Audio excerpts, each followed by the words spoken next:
The title is How to Become a World Authority in Your Field in Engineering. So this is a good title for everybody.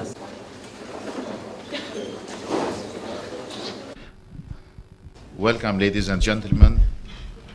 The key thing of this presentation was to inspire young engineers really to achieve what I never dreamt of when we graduated. This is unplanned journey of perseverance where now in the Middle East we are building probably the tallest buildings, the tallest 4 buildings in the world, the largest projects in the world. Not only we should have the best mechanical engineers, we should have the best architects, the best urban planners, the best electrical engineers, and the best energy engineers. Today, I would address in particular the mechanical engineer. This is your time, guys. This is an energy revolution that we are living today after telecommunication and after the internet. Nothing today is more short or more dear than energy. Nothing will have more impact on our life, on our survival, more than controlling CO2 emissions and controlling what we are doing today. The reversal process of 100 years of civilization has to be done basically at your hand. What is scientific prediction today? By 2040, we will reach the critical CO2 level of 500 ppm.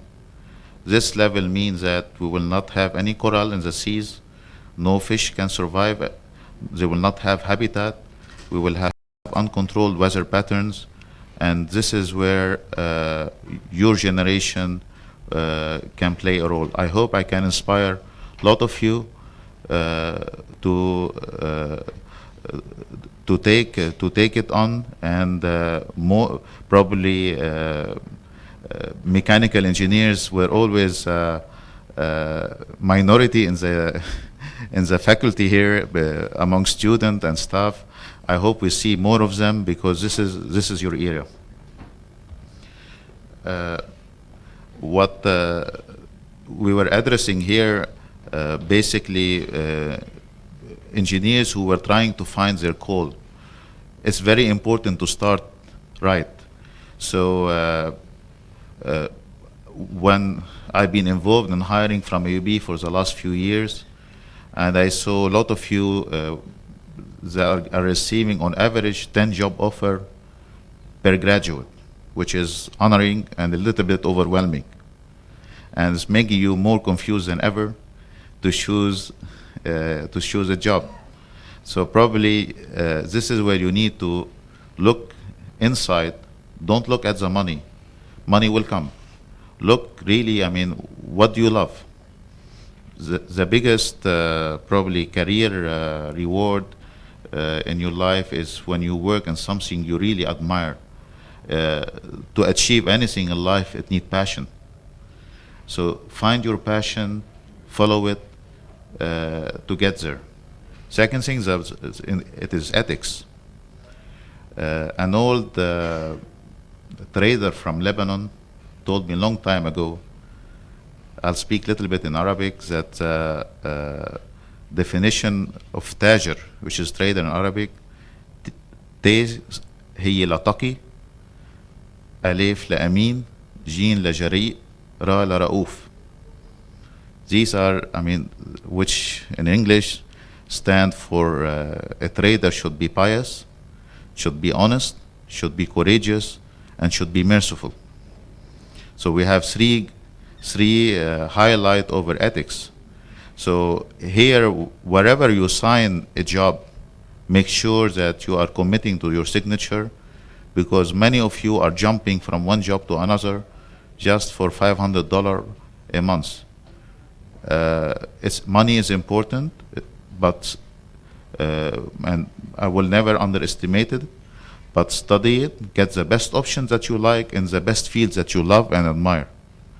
Try to get your best job there. Once you sign it, go try your job, don't jump ships.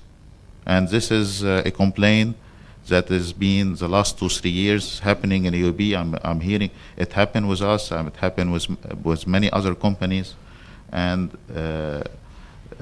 this your signature should be taken seriously. The third thing, once you start your career, probably in university, a lot of you are engaged in professional societies. You need to enroll in at least 5-6 of them, and this will give you access to publications, to handbooks, to literature, and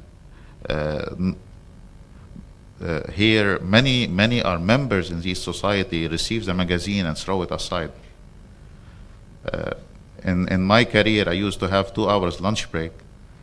In that lunch break, I used to swim half an hour. My lunch would be ready later, and I would read my magazine for half an hour or 1 hour. Reading, not only we are not good readers in the Middle East, we are also very poor in publishing, which will come later. So you need to read, to store knowledge, then to reap it off in publishing.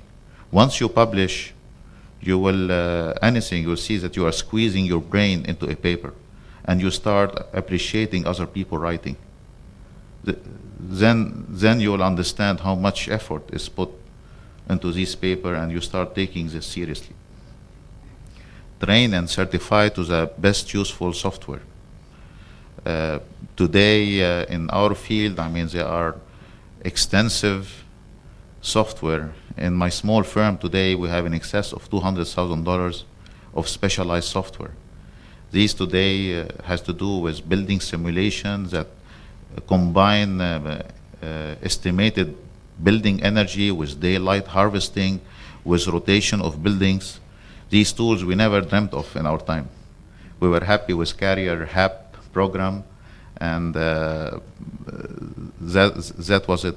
And so tools in terms of software or handbooks are very important for your career development.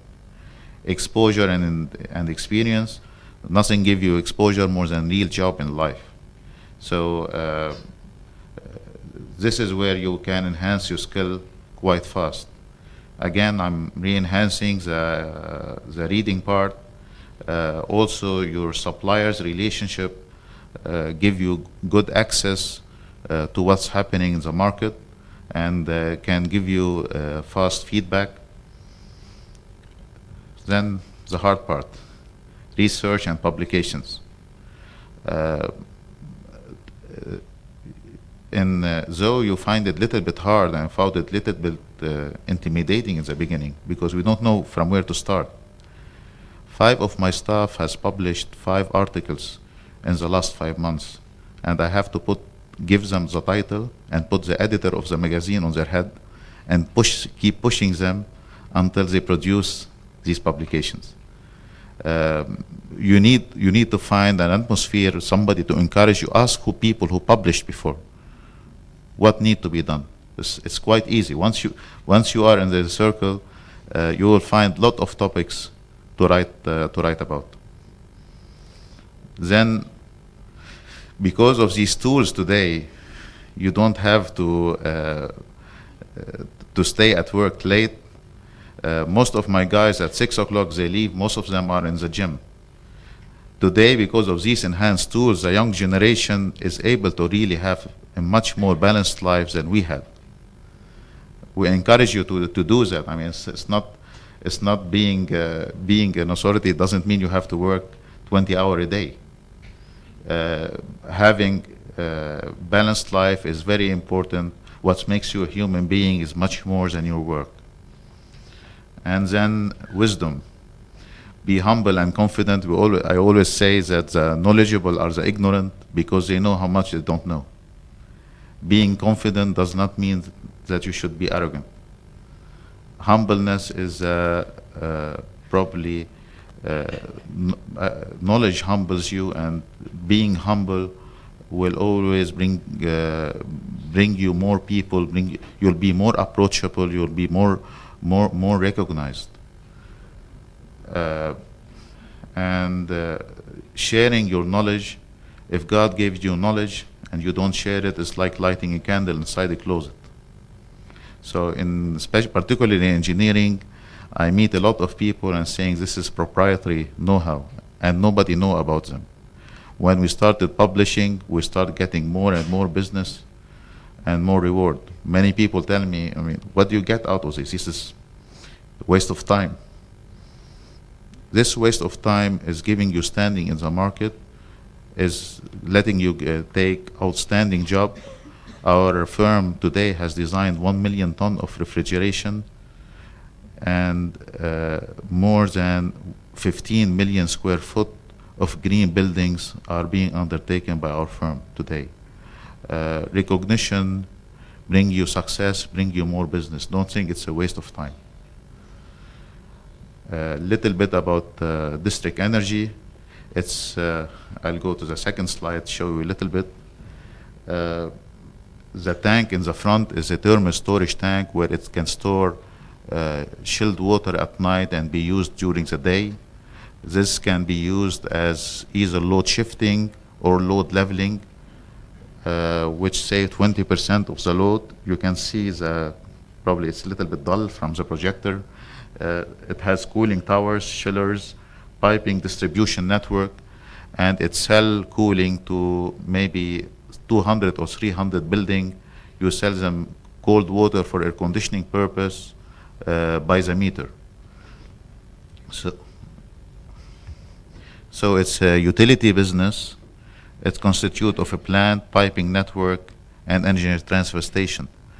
When I started this, pioneered this in the Middle East 13 years ago, people made fun of us. For 3 years, nobody understand what we were doing. Today, there is more than 5 million ton of air conditioning in district energy committed. There is in excess of $10 billion already spent in district energy in the Middle East. And there are more than 20 to $30 billion committed to this industry. Beside this, I'm a founder of DC Pro. I'm also founder of City Cool. I'm launching now a novelty business on a world scale called Marcel Energy that will contemplate district cooling. And it is based on water source heat pump, where the technology has been there for 60 years. I'm helping transferring this into business, particularly for villas applications, where you have hundreds of villa compound, or for standalone towers. So the road of innovation never ends. And I hope this would inspire many of you. I tell my staff, if your ambition to become like me, this is a very poor ambition, because each generation should be better than the other. And on my days, to get a catalog that is 5 years old, we used to chase a salesman for 3 years. What you have at your fingertips in tools and data availability, we never dreamt of. So you should all surpass me and do much better than we did, than our generation did. I wish you all good luck. Bye.